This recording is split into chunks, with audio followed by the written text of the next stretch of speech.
Alhamdulillah, assalatu wassalamu ala rasulillah wa ala alihi wa sahbihi wa man walah wa ba'du. Wa muslimin dimanapun berada, rahimani wa rahimakumullah.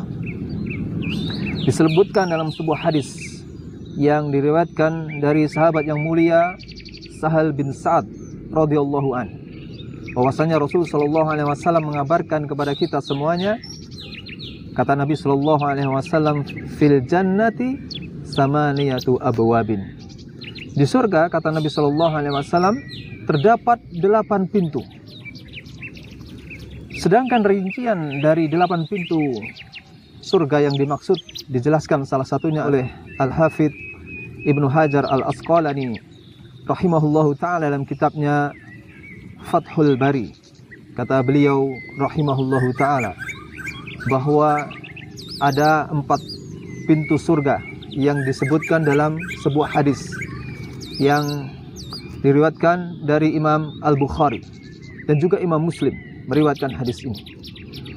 Kata Nabi sallallahu alaihi wasallam, "Faman kana min ahli shalah du'iya min babis shalah." Bahwasanya siapa yang ahli salat, rajin salat, du'iya min babis shalah, maka dia akan dipanggil dari pintu salat. Kemudian wa man kana min ahli jihad du'iya min babil jihad.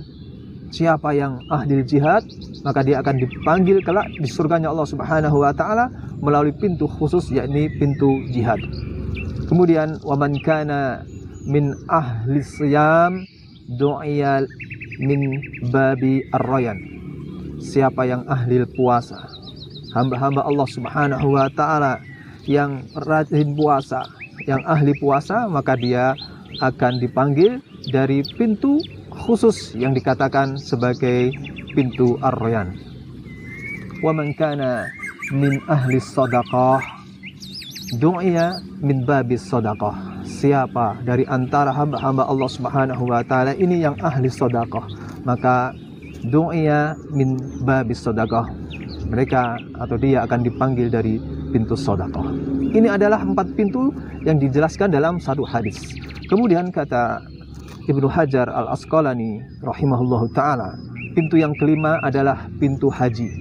Karena 4 pintu yang lainnya disebutkan bahwa itulah bagian dari rukun Islam, dan tersisa ibadah haji yang juga merupakan rukun Islam, maka mereka juga akan mendapatkan pintu khusus bagi yang berhaji melalui pintu haji di surganya Allah Subhanahu wa taala yang dijelaskan sebagai pintu yang kelima.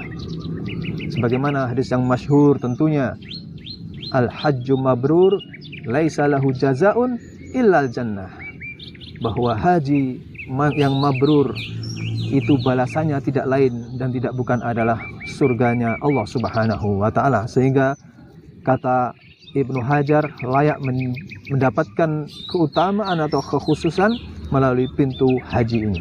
Kemudian yang keenam, kata beliau rahimahullahu taala, pintu keenam adalah pintu yang dikatakan sebagai al-kadhiminal ghaidha wal 'afina 'anil nas, sebagaimana yang diriwayatkan oleh Imam Ahmad di dalam salah satu hadisnya, bahwasanya orang yang mendapatkan keutamaan melalui pintu keenam ini adalah orang-orang yang pandai untuk menahan amarahnya dan mudah untuk memaafkan sesamanya. Kemudian yang ketujuh adalah pintu yang dikatakan sebagai pintu al-aiman. Pintu al-aiman adalah pintu yang dikhususkan kepada hamba-hamba Allah Subhanahu wa taala yang mempunyai kekhususan karena nilai tawakalnya yang sangat tinggi di hadapan Allah Subhanahu wa taala. Disebutkan dalam sebuah hadis jumlahnya 70.000. Disebutkan yang lain 70.000, ada yang bertambah. Hamba-hamba Allah yang tidak dihisab Allah, yang tidak mendapatkan siksaan dulu dari Allah Subhanahu wa taala, mendapatkan pintu khusus yang disebutkan pintu al-aiman. Dan yang terakhir kata Ibnu Hajar rahimahullahu taala, pintu adalah pintu yang sebagaimana diisyaratkan dalam hadis Imam Tirmidzi, ini adalah pintu ahli zikir, dan masuk di dalamnya, kata Al-Hafidz rahimahullahu taala, adalah pintu ahli ilmu. Wallahu taala a'lam bis-shawab. Barakallahu fiikum.